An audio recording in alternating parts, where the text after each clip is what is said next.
जायगा जाहैबाय काजलगाव सानजौफुनि टाइमाव सानै पुलिस पार्सनेल थांदोंमोन आर्मसिपखौ लोगो हमनो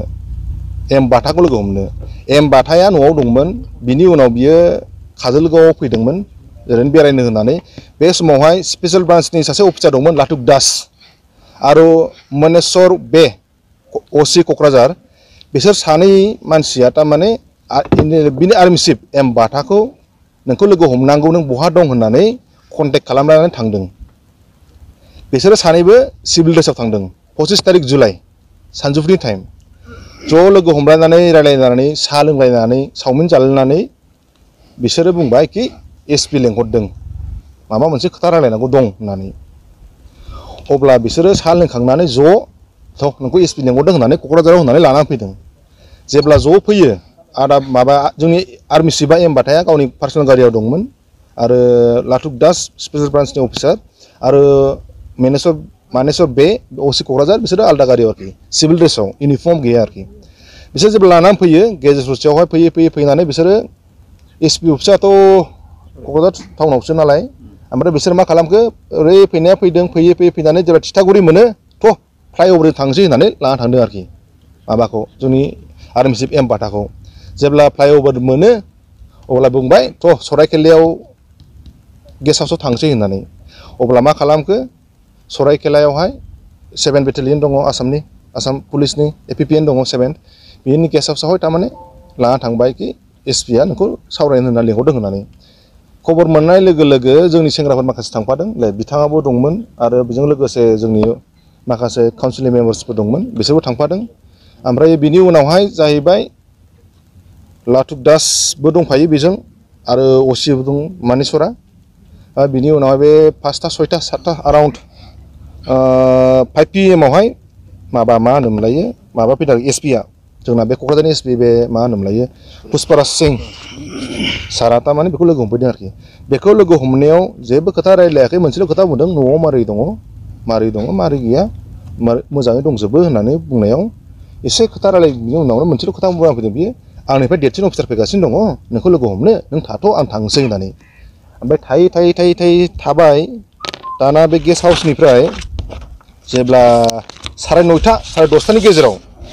देरसिन अफिसाराथ' फैयाखिसै एसपिनि देरसिनथ' फैयाखै जायखिजाया उदालगुरिनिफ्राय पुलिसफोर फैदों आरोखि पार्सनेल पुलिस माबा DSP ना माबा होननाय खोनादों बरा ना मा आंथ' एक्जेक्ट नामखौथ' मिथिला ओमफ्राय बिसोर 9:30 10:30नि गेजेराव फैनानै जिखिजाया बुंफैदों नोंखौ उदालगुरियाव आरो सावरायनो लांनो नागिरदों होननानै बिसोर गारि गंनै फैदों बलेर' बिनिफ्राय आदा बाथाखौ बा जोंनि आर्मि चिफखौ NLFनि आर्मि चिफखौ बिसोरो सराइखेला बे 7 APPNनि गेस्ट हाउसनिफ्राय बिसोर लाना थांदों बिसोरो जुदि प्रि एन्ड प्लान नङामोनबा बिसोरो उदालगुरिनि पुलिसफ्रा फैदों कारिगावजों बिसोर थांदों 7 APPNआव जेब्ला जोंनि आर्मि चिफखौ लाना थांनो नागिरो उदालगुरियाव बिसोरो क'क्राझारजों थाङाखै बिसोर दस्रा रुट थांदों आरोखि लामाया तारमाने बबेजों फैदों बेजों हाबाखै बिसोर तारमाने दस्रा रुट लादों आरोखि बाया बहलपुर खिन्थु जानाखि उदालगुरिनि पुलिस पार्सनेलफोर फैफादोंमोन पुलिस अफिसारफोर फैफादोंमोन बिसोर तारमाने बे बहलपुरनि लामाखौ मिथिया ओमफ्राय बेहाय बहलपुरनि लामाखौ दैदेनलांदों बे स्पेशल ब्रान्चनि लाटुक दास ओमफ्राय माबा मा होनोमोनलायो बे क'क्राझार टाउननि असि मनेश्वर बे बिसोर सानैया तारमाने बहलपुरसिम दोनलांदों आरोखि माबाखौ मा होनोमोनलाय जोंनि आर्मि चिफखौ जों आरो माबाखौ जों मा होनोमोनलायो बे उदालगुरिनि जानाखि पुलिसफोर फैदों गारि गंनै बलेर' गंनै फैदों आरोखि गुफुर बिनि उनावहाय थाङै थांबाय जेब्ला माबा जायो मा होनोमोनलाय अराउन्ड लाइक 3टा बा 3:30नि गेजेराव फुंनियाव लांनांगौआ उदालगुरि माबायावसो लांनांगौमोन मा होनोमोनलायो थानायावसो लांनांगौमोन पुलिस स्टेसनावसो लांनांगौमोन बिसोर मा खालामखो बाया आरो खालायगावआव सोना दोनदों आरोखि बेबो खालायगाव तारमाने माबायाव सोना दोनदों बिसोरो तारमाने माबायाव पुलिस स्टेसनाव जेब्ला 3:30 3:30नि गेजेराव लोगो मोनहैयो बिसोरनो साहा होदों दे नोंसोरबो दिनै थाथ'दो गाबोन फुङावनो एसपिआ लोगो हमफैगोन होननानै थगायनानै दोनलायबाय बिनि उनावहाय दाना गैया जेब्ला जोंनि मानसिफ्रा नागिरबाय थायो जोंनि मानसिफ्रा एसपिनाव फन खालामबाय एसपिआबो आं मिथिया होनो DSPनाव फन खालामबाय एडिसनेलनाव फन खालामबाय मिथिया होनो जेब्ला बिसिबांनाखि पुलिस थाना दङ जोंनि जानाखि इनफरमेसन सेल दङ जेब्ला जोङो बेखौ जोङो माबानानै फाथायनानै मोनो खालायगाव दङ होनना जों एक्जेक्ट इनफरमेसनखौ मोनबाय जेब्ला जों थाङो मानसिखौ अलरेडि दाना लाना थांलाय मास बादावहाय लाना थांलायबाय खालि दङमोन गारि जोंनि आर्मि चिफजों गावनि पार्सनेल गार्ड दंफायोमोन ओमफ्राय पार्सनेल ड्राइभार दंफायोमोन बिसोर सानै ओमफ्राय गाव बे आर्मि चिफ बेखौ दानानै डाइरेक्ट माबायाव लांलायबाय मासबादाव जेब्ला मासबादाव लाङो अब्लासो घटनाया जाहैनोसै अब्लासो जाहैनोसै घटनाया जोंनि आर्मि चिफखौ ओरैबायदि दारायाव खोख्लैदों माखासे तारमाने माबा मा होनोमोनलायो under IPC under section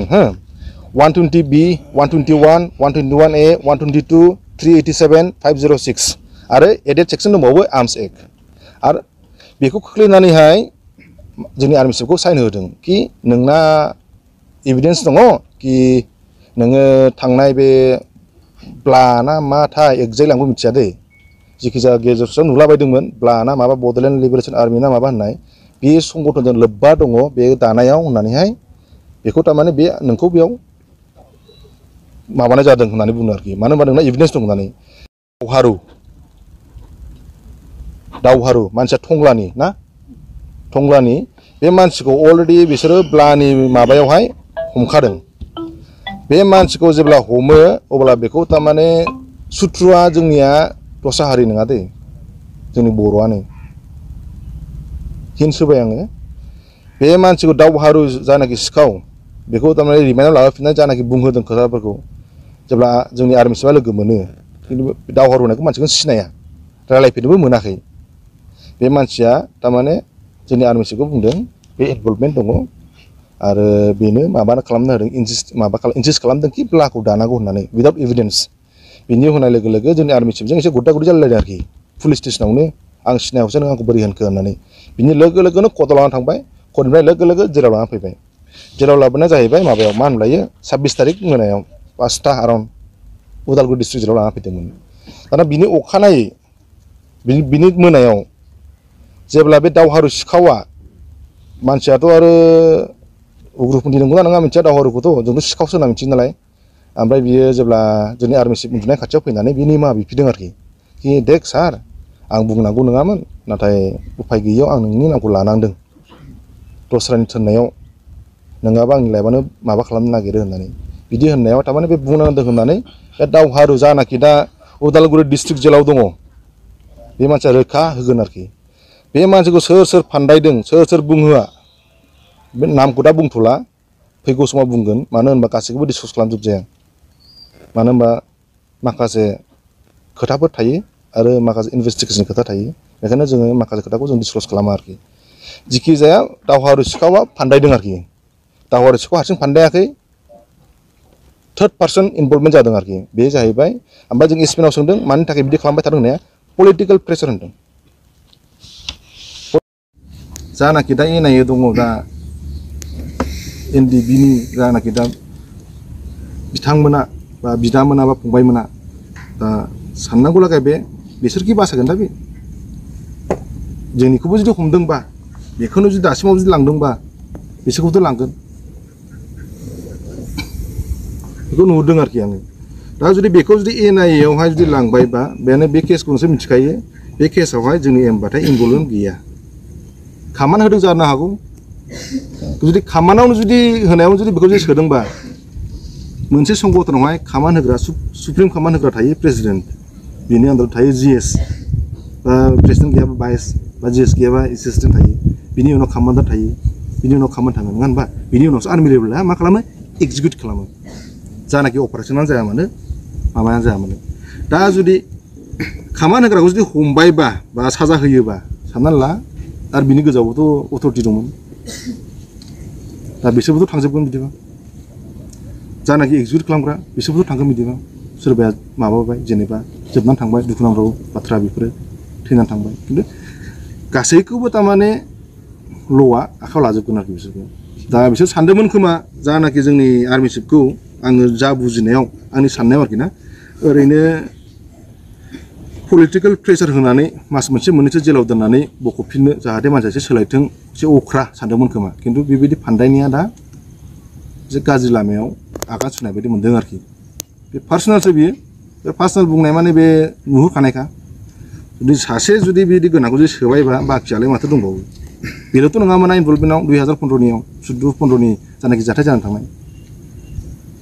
बेखौ जे लांबाबो गासिबोथ' ओंखारजोबगोन गासिबोथ' लांखाजोबगोन दा बे खोथा आरोखि दा आङो जोंनि दा बिटिसि सरकार मानगोनां जोंनि CM बिटिसिनि माबा प्रमद बर' सार आं खावलायनो सानो जानाखि एकर्डआ जानानै थांबाय NLFB हिसाबै जों रावखौबो नासयाखै रावजोंबो जों बुलायाखै जों रावखौबो गावथाराखै जों रावखौबो बुथाराखै इनफेक्ट जोंखौहाय जेब्ला इनफरमेशना बिसिनाव दंजोबो मानो होनबा 25 थारिखआव जेब्ला काजलगावआवहाय जोंनि आर्मि चिफ M बाथाखौ जानाखि लाटुक दास आरो मनेश्वर बे OC सिभिल ड्रेसआव थांना लायदोंमोन बिनि सानसे सिगां बा ओइदिनखालि मिटिं जानायनि जोंनाव इनफरमेशन दङ एक्जेक्ट डेटखौ मिथिया खिन्थु सानसे सिगां बा ओइदिनखालि मिटिं जादोंमोन कि बाथाखौ माबा मोनसे सरासनस्रा पलिटिकेल प्रेसाराव माबा मोनसे खालामदोंथ'नि होननानै मानो होनबा संगठनखौ थारमाने इनफरमेशन जों मोननाय मथेबा जोंनिया मोननै फ्रेक्सन जानानै दं दा मोनसे एक्सपेल जानाय मोनसे फ्रेक्सन दङ दा ओमफ्राय जोंनि फ्रेक्सन दङ दा बिसोरखौ जोंनि आर्मि चिफखौ आं उदालगुरियाव थांदोंमोन लोगो हमनो होननानै आङो लोगोथ' मोनाखिसै जिखि जाया आङो सासे मानसिनिफ्राय सर्स मोन्दों इनफरमेशन मोन्दों जोंनि इनफरमेशन सेलनिफ्राय थारमाने मेसेज होलांदों कि आंनोहाय बेखौ थारमाने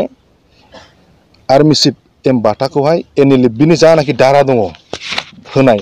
बेयावहाय बिनि केसआथ' फिसा नालाय बेखौथ' थाब गगोन विदिन द 15 to 20 डेजनि गेजेराव गगोन जानाखि IPC कड माबायाव आन्डार सेक्सनाव होनाय बियो लयार लाबानो गयो नालाय दा NLFBनि केसआव थाङाखिसै बिनिया 2015नि केसखौथ' नोंथांमोना मिथिगौदां घटनाया जानो हागौ 2014 खिन्थु NIA आखायाव लादों 2015 नोंथांमोना बिराद मोजां मिथियो आरो जोंनि रायजो राजाफ्रा मिथियो घटनायाव दा बे घटनायावसो बिथांखौ दा लाना थांबाय बेखौ जुदि नोजोर बोनानै नायोबा जोंनि आर्मि चिफखौ M बाथाखौ दा सानबानि थाखाय NIA जुदि रिमान्डआव लांदोंबा NIA NLFB आफाद थानाय समाव गैयामोन बिनिया जों रावखौबो बुथाराखै रावखौबो दमबो होआखै जोंनि जेबो केस गैया NLFB आफाद हिसाबै M बाथाया नाथाय बिनि केसआ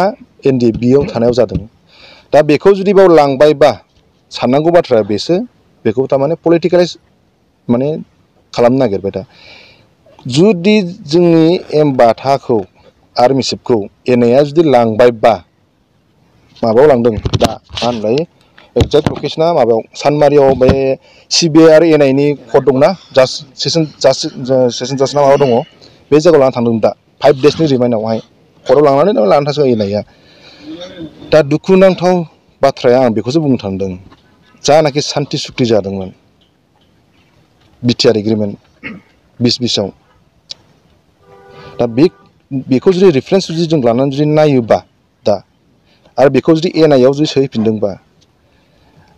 NLFBनि आर्मि चिफ M बाथाया गैयाबाबो 20 बा 25 बोसोर NDBआव मावबोबाय बे गुदुं गुसु गोखा गोखै सोर मा खालामदों सोर मा खालामाखै गासिबो A to Z मिथिजोबो बेखौ जुदि लांबायबा जानाखि दा NIA दङ दा NDBनि जानाखि दा बिथांमोना बा बिदामोना बा फंबायमोना दा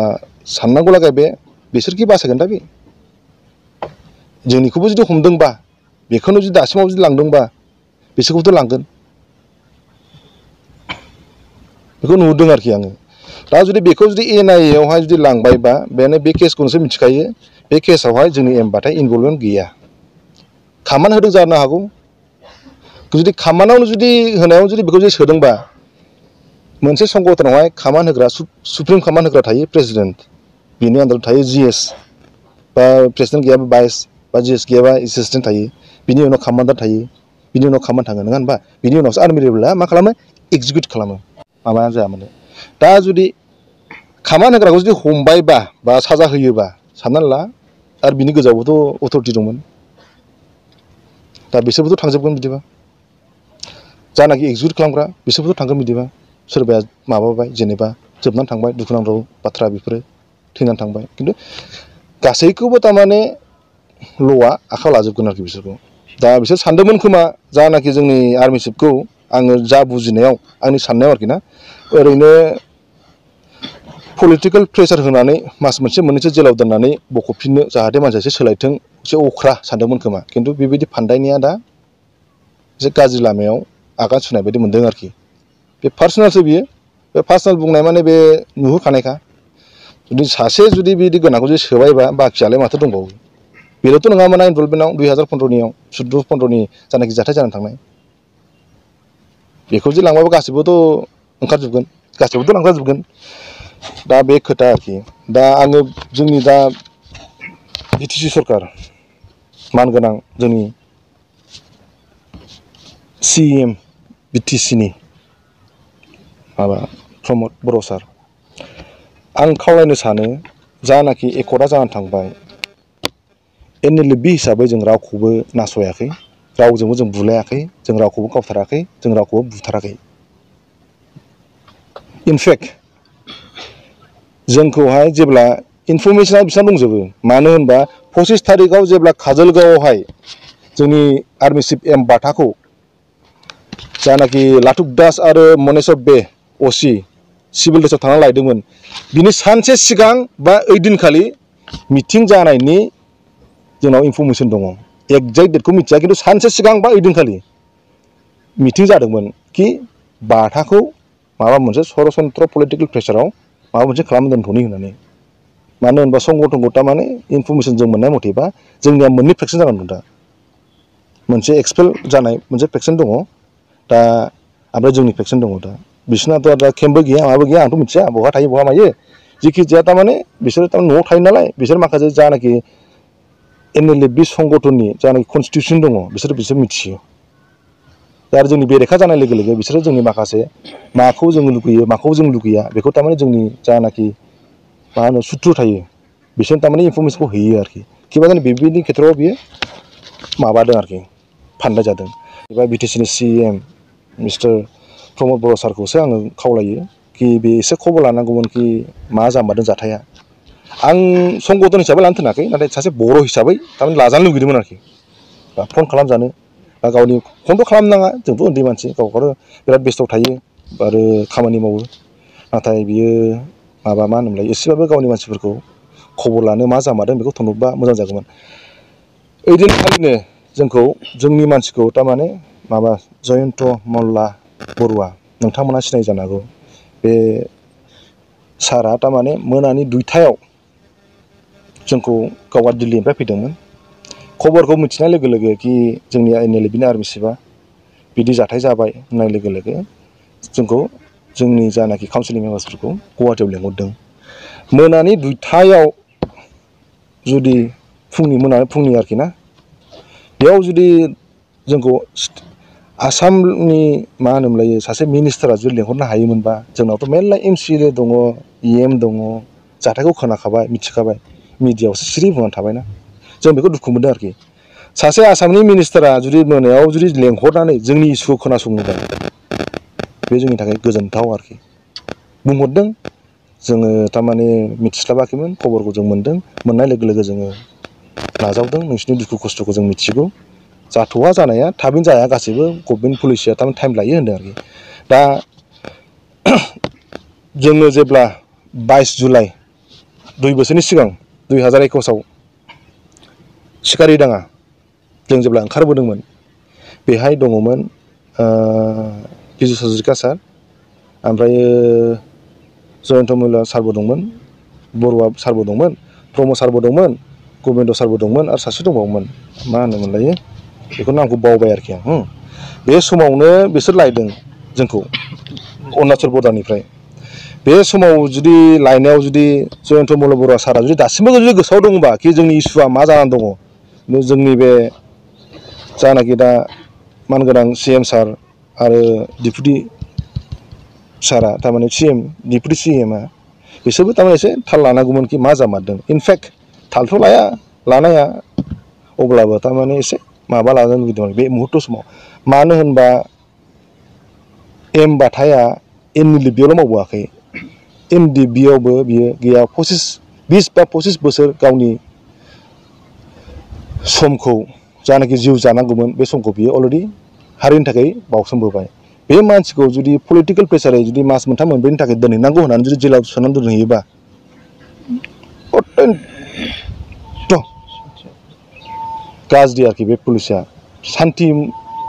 बिदिनो सान्थि फैया दिनैहाय दे लिडार हिसाबै दाख्लैनो होनांगौमोन आं प्लेसमेन्टखौ मानि थाखाय होआखै मानो होनबा सानदों मा जागोन होबा इनफरमेसनखौ कालेक्ट खालामग्रोनांगौ बुंबानो जाया माखासे जिनिसफ्रा दा जोंसो सान्थि दङ दा साननानै दङ कि जेबो खालामथ'वा होननानै दुखु मोननानै जुदि माबा खालामबा सोर रेसपन्सिबिलिटि लागोन जेनेबा गभर्नमेन्टआ लागोन ना सोर लागोन बेबायदि दा जिखि जाया जोङो दा आसामनि CM मानगोनां डक्टर हिमन्त बिश्व शर्माजों जोङो कन्टेक्ट खालामनो नाजागोन बे सप्तायावनो जुदि अपइन्टमेन्ट मोनोबा लोगो हमगोन होननानै इनफरमेसन फैफिनदों मानो होनबा जोंनि मानसिया दंहैयोमोन माने दिनैबो लोगो हमनो हागौ बा बे सप्तायाव जायाबाबो तारमाने नेक्स्ट सप्तायाव तारमाने विदिन द सर्ट पिरियड अफ टाइम जोङो आसामनि चिफ मिनिस्टारजों लोगो हमनानै जानाखि जोंनि जाथाय जों बेखौ खोन्थाहैगोन आरोखि जायखिजाया आंनिफ्राय रायजो राजाफोरखौ खावलायो गुरैयै धैर्य था मानो होनबा बे जुगा बुलायनाय सुलायनायजों नङा मेलेम नांगौ माथा बाहायनांगौ माथा बाहायनो रोङाबा जों एसेयावनो एसे गब्र'गोन बेनो आरोखि दा आङो रायजो राजाखौ आरो खनसे खावलायबावो जाहाथे उन जोलैयाव बेबायदि एक्सन एब्रु दाखालामथों एक्सन एब्रुआवनो जोङो बेबायदि भुगिनांगासिनो दङ बेफोरबायदि खालामा हसिया जुदि खौसेथियै जुदि जों आवगायलांनो हायोबा जों बड'लेण्डखौबो मोनगोन दा जोबनायाव जेब्ला आङो आर्मि चिफखौ लोगो मोनदों दहायो बे मोनसे मेसेज होलांदों बे आंनि नङा बियो मानो होनब्ला जोंनि आर्मि चिफ एम बाथानिफ्राय तारमाने बे बुंदों आरोखि ना हारिनि थाखाय गोसो होनानै मावोबा दुखु खस्थ' सहायनाङो अब्लाबो जों फावसायनाङा सानसेबाबो जों देरहासार जागोन जै बर' हारिनि होननानै बे थांदों आरोखि दहायो गोजोन्थों।